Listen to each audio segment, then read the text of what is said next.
రాజేష్ గారు, thank you అండి. రామకృష్ణ గారు, ఇప్పుడు ఇవాళ సుప్రీంకోర్టు అన్న మాట ఏంటంటే చాలా గొప్ప మాట.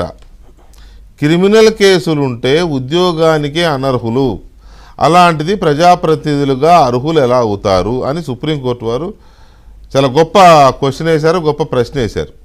దీనికి సమాధానం ఎవరు చెప్పాలి నాకైతే అర్థం కావట్లేదు. ఇక్కడ వెంకటకృష్ణ గారు ప్రజా ప్రాతినిధ్య చట్టంలో సవరణలు తీసుకురావాలండి. ఎందుకంటే ఎవరు తీసుకురావాలి? పార్లమెంట్, కేంద్ర ప్రభుత్వం. ఎందుకు తీసుకురావట్లేదు? ఎందుకు తీసుకురావాలంటే ఉన్న వాళ్ళందరూ వాళ్ళే కదా. మరి అది సంగతి. నా ఫస్ట్ పాయింట్ అదే. మళ్ళీ అక్కడికి వస్తుంది. ఆ మాట అన్నారు కదా. అదే మరి ఇప్పుడు ఏమన్నారు? అసలు ఆ పార్టీ వాళ్ళు ఈ పార్టీ వాళ్ళు ఒకే చీకటి భాగవతం నడుపుతున్నారు కాబట్టి అది అలా నడుస్తుందని నేను అదే అన్నా. అన్యాయాన్ని న్యాయాన్ని పక్కన పెట్టుకున్న పెద్దలు ఉంటే ఇంక అదే రాజకీయం అన్నా. ఇక్కడ ఒకటి గమనించాలి వెంకటకృష్ణ గారు, సూటిగా ఒక మాట చెప్పేస్తున్నా. ఎవరైనా జగన్మోహన్ రెడ్డితో పాటు ముద్దాయిలుగా ఉన్నవాడు ఎవరైనా సరెండర్ అయిపోయి లోపల కూర్చున్నాడంటే ఈ కేసులు తెమలుతాయండి, ఖచ్చితంగా తెమలుతాయి. ఎందుకంటే జగన్మోహన్ రెడ్డి గారి బెయిల్ క్యాన్సిల్ చేయలేము మనం. మీరేంటి విజయసాయి రెడ్డి గారికి గాలం వేస్తున్నారా ఏంటి? చెప్తున్నా చూడు, జగన్మోహన్ రెడ్డి వెనకాల తోకలు ఉన్నాయి కదండి, ఆయనతో పాటు ముద్దాయిలు ఉన్నారు కదా, అందులో ఒక్కరిని తీసుకొచ్చి లోపల వేసేసేయండి చాలు.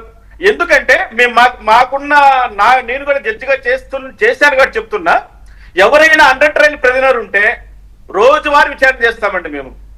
అండర్ ట్రయల్ ప్రిజనర్ ఉంటే Jaganmohan Reddy under trial prisoner. సరే, ఇప్పుడు మార్చి 4కు వాయిదా వేశారు కదా. మార్చి 4 దీంతో ఈసారి సుప్రీంకోర్టు తీసుకోబోయే నిర్ణయంతో ఇక డైలీ ట్రయల్ స్టార్ట్ అవుతుంది.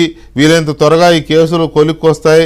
జగన్మోహన్ రెడ్డి గారి కేసులు ఆయన దోష నిర్దోష అని కూడా తేలుతుంది అతి త్వరలో అని అనుకోవచ్చా? బ్రీఫ్ గా సూటిగా విచారణ జరిగితే, రోజువారీ విచారణ జరిగితే జగన్మోహన్ రెడ్డి 100% ముద్దాయిగా తేలడం అన్నది వాస్తవం. అది ఆయన ముద్దాయిగా తేలుతాడు కాబట్టి ఆయన ఆ కేసులను కంప్లీట్ చేయకుండా ఆయనకున్నటువంటి ఆర్థిక బలాన్ని, అంగ బలాన్ని, బంధువర్గాన్ని మొత్తం ఉపయోగించి అన్ని చోట్ల మేనేజ్మెంట్ చేస్తారనేది వాస్తవం. Right, okay. రామకృష్ణ గారు ఒక్క నిమిషం. సాగర్ గారు, ఇక్కడ ఎన్నికల సంఘాన్ని